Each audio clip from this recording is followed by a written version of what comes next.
going to talk a little bit about the news. All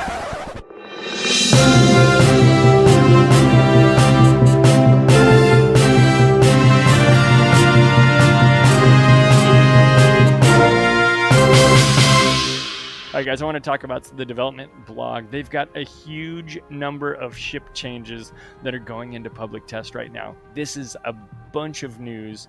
I have not actually read this entire article, but we're going to look at it together. So this is on the public test server. So this is not coming to the public servers just yet. It's on the test server. So it's PT 10.4.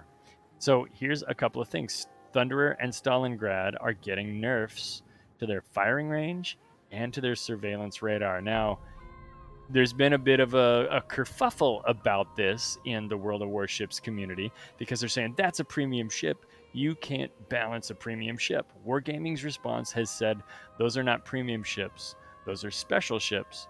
And we never said we wouldn't tune special ships. Although it's true we haven't done it to date. So they're experimenting with tuning these ships, and they want to move them with small little incremental tweaks as they try to tinker with these two boats. Now, if this nerf sounds familiar, that's because of this article. The Thunderer in Public Test 10.3 was reduced from 24.3 to 23 kilometers, and the Stalingrad's radar time was reduced from 30 to 25. After a round of tests, they've come back and said, no, we need more nerf. Right, 24.3 to 23. So that really means 24.3 down to 21.5. That's a 3-kilometer nerf for the Thunderer, and it is a 10-second nerf, 30 seconds to 20 seconds for the Stalingrad. Now, one of the reasons that Wargaming says it's okay for them to tune these special ships is because these ships were not available for money. They were available for coal, and they were available for steel. And so I don't know if they're going hog wild on tuning actual premiums that you could buy for currency, for real money currency in the premium shop or not. If somebody knows, throw it in chat and tell me. But I believe so far they're tuning these. Obviously, here's the Flint, also a steel ship. Now this one's called a real premium because I think you might be able to buy the Flint, but they're also looking to tweak that. And this is the first time I've seen this logo with a tune on it. Doesn't mean it hasn't happened, but it's the first time I've seen it and I've consciously thought about that. So in this case, for the Flint, it happens to be a buff. They're going to increase the main battery from 11.1 to 11.9. That's a 0.8 kilometer range extension. Main battery reload time is going to go up about 0.2 seconds. Grozavoy is getting a buff as well. It's getting a maximum damage of its torpedoes, not the stock ones, but the researchable ones, is going to go up from 15,100 to 16,200. I'm all for this. I love the Grozavoy. Anything that makes the Grozavoy stronger is good. And it's had a couple of nerfs in its day as well, so this is kind of nice. Probability of flooding is going up from 250 to 271 as well. Now, when you think about probability of flooding, you think, why does it need to be over 100%? Well, probability of flooded is countered by flood protection and other things that the enemy ship can put on there. And so depending on how those two numbers compare, and I don't know exactly their algorithm for this, but they can bring your flooding down to below 100% with torpedoes. So that's why these numbers are so high. Z52 is getting a nice buff. It's actually getting its reload time reduced from 4 to 3.8.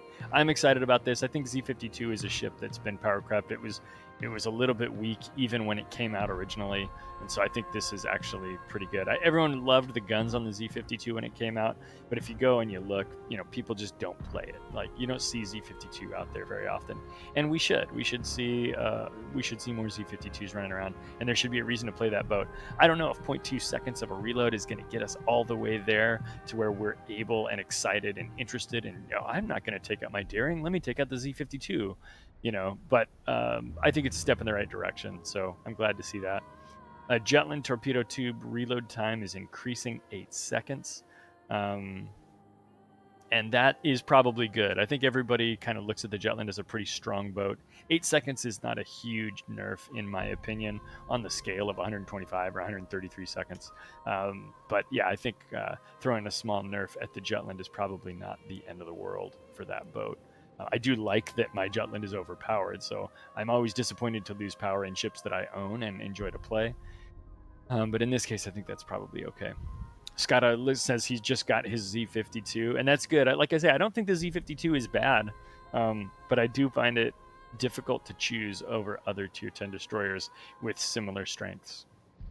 So I don't know. I'll be interested to see how you play it. You've really enjoyed the last few German destroyers, and I thought you would. So I'll be very interested to get your report back on that. Shenyang is a Tier 8 Pan-Asian destroyer with deep-water torpedoes, and those torpedoes just got faster and a little bit longer. So 9.2 is a common distance for torpedoes. This is a huge news article. We're going to go over this, and I'll try to keep going quickly, but there's just so much to cover. 9.2 is a common range for U.S. torpedoes, and the Shenyang, I think, is based off a U.S. ship. So they've got so it was easy and common, I think, to throw a 9.2 on there, or a reasonable idea. They pushed that up to 9.5 for balance reasons and increased the speed. Those are still slow torps that go a long distance. I don't know if this is going to change the world for Shenyang. I think the 59 knots is going to make a few misses into hits. We'll see how that plays out for folks who are working through the Shenyang line. Chungmu is a great boat. Like the Shenyang, it's getting the same buff. Increases to range and increases to speed. I love the Chungmu. Some of my early videos on my YouTube channel are about the Chungmu. It is basically a Pan-Asian Fletcher with deep water torpedoes. The Fletcher is probably stronger because its torpedoes are more flexible and they can be used against all platforms, not just cruisers, battleships, and carriers. But Chungmu is just a great boat. It's got that great long range, long duration American smoke. And the same basic guns from the Fletcher. So this is a nice buff to the Chungmu. Now I'm kind of curious what the speed of the Fletcher torps is. In fact, I'll go peek really quickly, and we will know. Switch back over here. You guys can watch with me. Fletcher. There it is. Torpedoes on the Fletcher are 69 knots. So the Fletcher's got the speed over the Chungmu all up and down. Let me switch back to the browser here. Yeah, grind some of that Missouri coin you can get into your Z52. Fenyang, I don't know much about the Fenyang, but it got a buff. It's getting a reduction of its main battery from 5.2 down to 4.9. Gustav Julius Merker, I don't know how to pronounce that. It's getting a reduction in main battery reload time. So that's, I think, one of our new one of our new German destroyers. I believe that is part of the 150 millimeter line, and that's a pretty good reload time on a 150 millimeter gun for a destroyer. Even the 6.5 seems like that's reasonable if it's a 150 boat.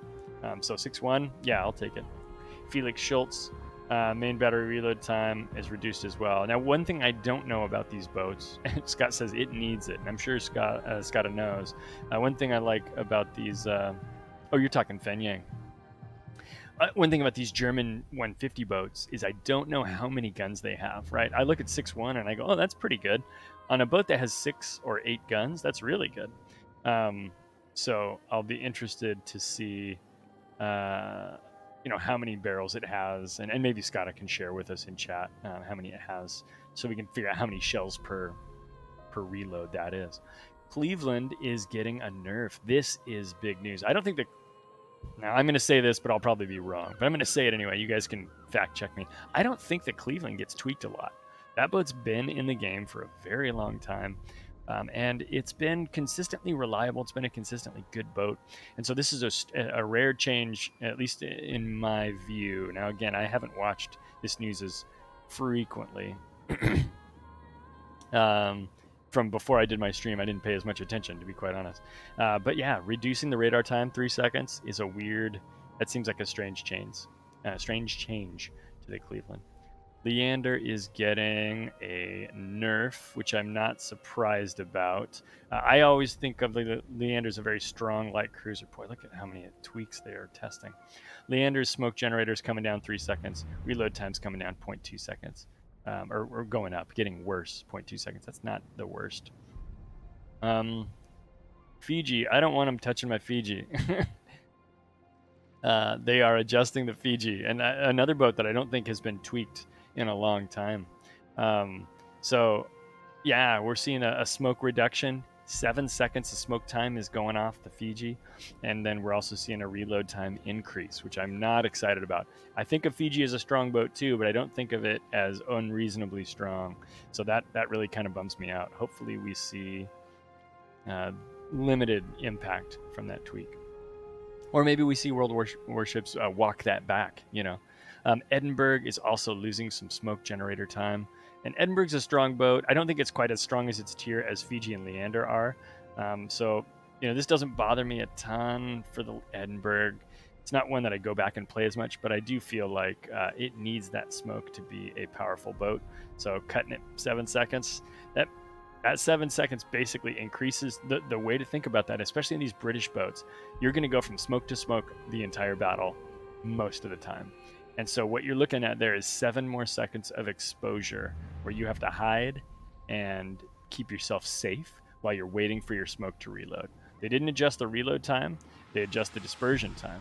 And so what that means is 7 more seconds of being visible or spottable or whatever. And that's actually kind of a big tweak to these boats in a situation where they're playing forward and using that smoke. Petropavlovsk, main battery time is going up from 13 to 13.5. Not a huge tweak, but probably not an unreasonable one. Petro, with those big old guns shooting that frequently, you know, when you think about other boats that have similar guns, they're like 16, 17 seconds. So this to me doesn't bother me, but I also don't have my Petro yet. I'm still working on the Riga. So maybe a Petro captain can tell me what that is going to feel like in that boat. Nagato's getting a very small buff, 29 seconds from 30 seconds of main battery reload. I'm going to do some quick math here. There are 1,200 seconds in a battle. And that means at 29 seconds, you get 41 salvos. And at 30 seconds, you get 40 salvos. So they basically said, Nagato, you get 1 more salvo if you're shooting all day. I think Skada is laughing at Vlad's comment, and not laughing at Vlad. Let's be clear. He's laughing about how these are not based on user feedback.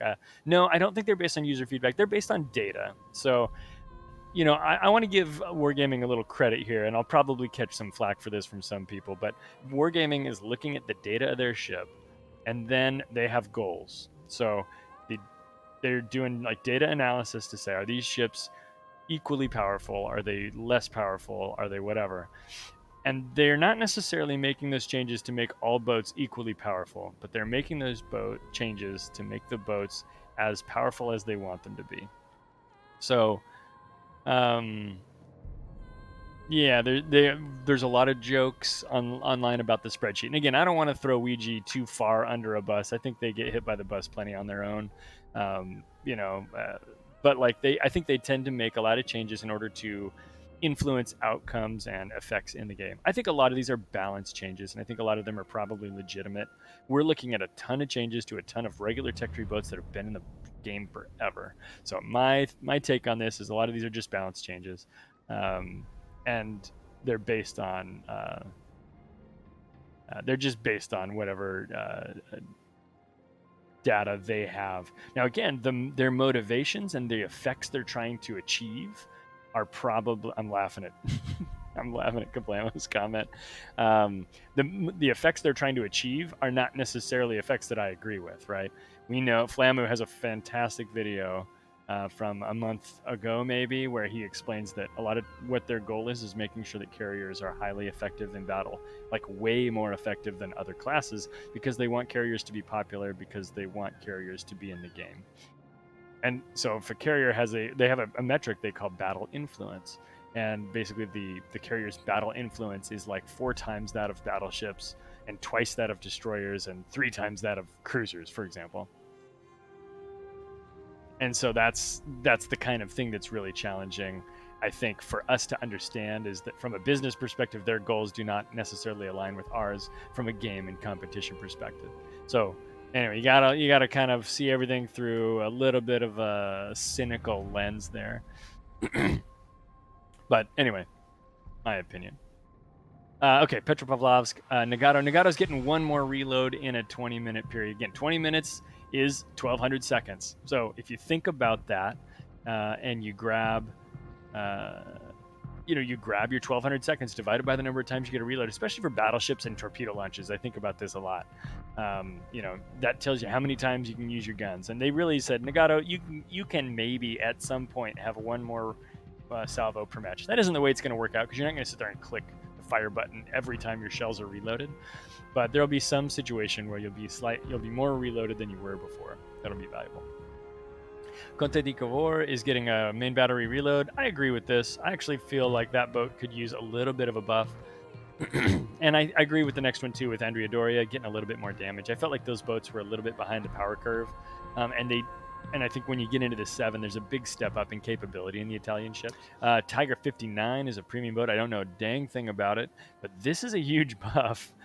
Main battery turrets can now rotate 360 degrees. This means when you're shooting left and then you want to switch to shoot right, your guns can take whatever the shortest path is to get to your target. That is a big deal. So anyway, that's the news right there. The big takeaway from this is these top two. They nerfed them once and they're nerfing them again. Thunderer is taking a 3-kilometer range hit, which, as a guy who doesn't own a Thunderer, that doesn't bother me a bit. But as a guy who owns a Stalingrad, losing 33.3% of my radar time is absolute nonsense. Give me that back. Stalingrad is losing 10 seconds of radar. So when you see this these nerfs right here, remember that we also had these nerfs, which brought us down from the real values that are in the game today, 24.3 and 30 seconds. We're going all the way down to here.